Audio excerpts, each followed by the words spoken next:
I thought it was a very productive day for us as a team and as a university. You know, to be able to come out here and practice at Drake in front of a lot of our alums and fans and students, and invite recruits out here to see this beautiful campus on an amazing day. You know, it's kind of what we were trying to get done. And we were able to have a good physical, productive practice and not get guys injured.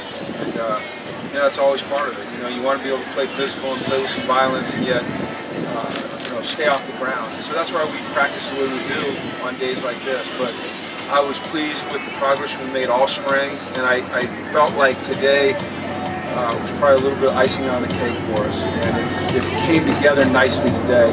Been in, you know, these types of events where everything kind of goes to hell in a handbasket, guys lose their minds, and tons of penalties and problems, and we didn't have that. And I think I've kind of been talking about that all spring, is the camaraderie, the maturity, the progress we've made, and I saw it today. I thought our protection was good. I thought we threw the ball down the field well. You know, we didn't run the ball a lot in our team stuff because we wanted to emphasize the pass. We did our 20-play 9-on-7, and it was good. So I'm just pleased with where we are and the direction we're headed, and I'm excited to take a little bit of time and let these guys download, and then, you know, hit the strength and conditioning again, and then get ready to go in the fall. So everything was very positive today. How's the offense come along from day one of spring to now? Well, it's like, you know, it's like night and day. It really is. I mean, the first day of spring, you know, you go in with the attitude, you understand there's a new concept being developed, and you know that it might be a little bit sloppy, and it was. But every day they got a little bit better, and then I think last week is when I noticed that they really made a significant jump in terms of execution and consistency, and I thought today was another jump. And so what we have to do is continue to work hard to develop that consistency, to understand the concepts, to put guys in the right position to make plays, and work hard, and the guys will do that. How about the progress in cadence and false starts? I don't know if I saw any today. We had one. It was a wide receiver. So we made a lot of progress there, and defensively as well. You know, working against a team like our offense, it gives you multiple cadences.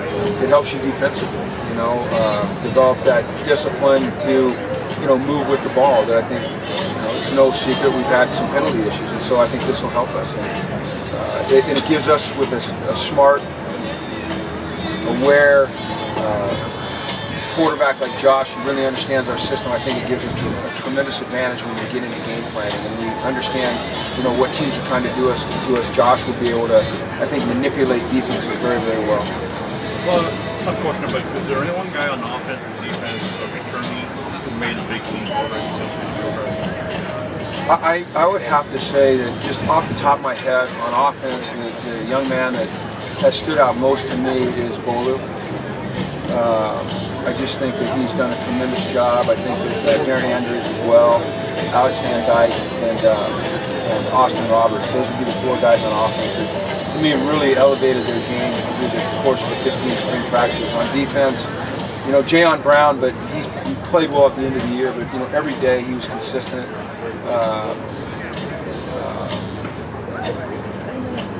You know, I like Randall out at corner. I think Matt Dickerson and Jacob Tuioti-Mariner did a ton of great things. And then join UCLA football, I guess if you look at the whole team, and the guy that was probably become a new football season ticket holder today by placing a $99 per seat deposit every day, and get ready for an exciting season with Coach Mora and the Bruins. Tom Bradley is using him in our defense and trying to get him on the open side, where he's not getting banged by a tight end. He's up to about 265. He was a 10-600 meter guy in high school, and he's still got that speed. So I think he can be very, very dangerous. The Wooden Athletic Fund, the general fund to support UCLA athletics, is striving to reach 8,000 members, contributing to the success of UCLA student athletes in the classroom, in competition, and in the community. Learn how you can help at www.aclapak.com. And if you saw him, you know, over the course of the last probably 7 or 8 practices, not all great, but you just saw little pieces of improvement every time. And today, just like he always does when he's on a stage that's different from practice, he seems to rise up and excel. But I feel like he's calm, he grasps the concepts, likes the concepts, I think a lot of it's just getting a feel for the receivers and starters. You know, a lot of these guys you really have to throw a lot of passes to. They're going to need to work hard in the spring and the summer on their own just to continue to develop that chemistry. Kenny Walker had a couple big catches. Where has he made those strides? Be there for the 2016 UCLA home opener at the Rose Bowl. Kenny's problems have Catch not the been Bruins getting against open. UNLV on Saturday, September 10th. Get your tickets now at We've all seen that at times, UCLABruins.com/tickets. you know, he doesn't catch the ball as consistently as you like. But the last few weeks, he just has, you know. And it kind of goes along with the overall total development of Kenny Walker as a human being. This is a kid that at the Alamo Bowl was academically ineligible. And since that day, he's not gotten a B in any course on this campus. And so to see him excel academically, to see him now excel athletically, to me, he could be one of the surprises in the country this year. I know that's probably a really, really big statement to make, but I just got to get from you. What's encouraged you about this transition to receiver? We've been looking for somebody that can catch the ball in the slot, you know, not necessarily a downfield throw, but you know, something quick, short, and make a play on his own. You know, make people miss and go the distance.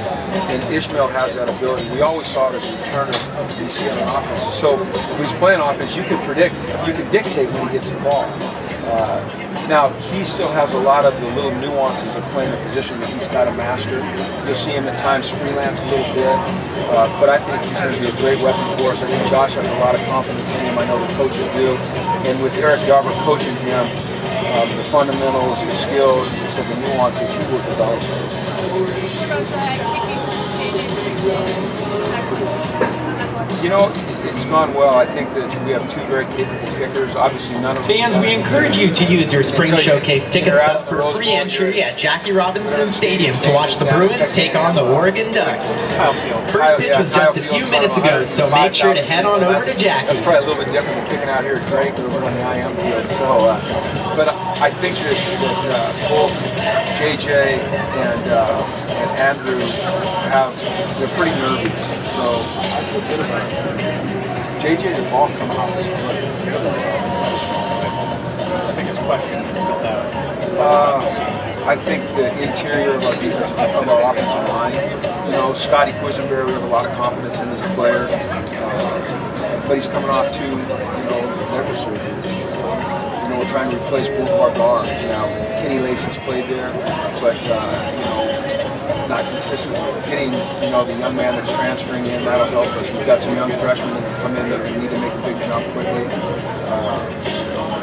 But I would say probably that area, and then probably receiver.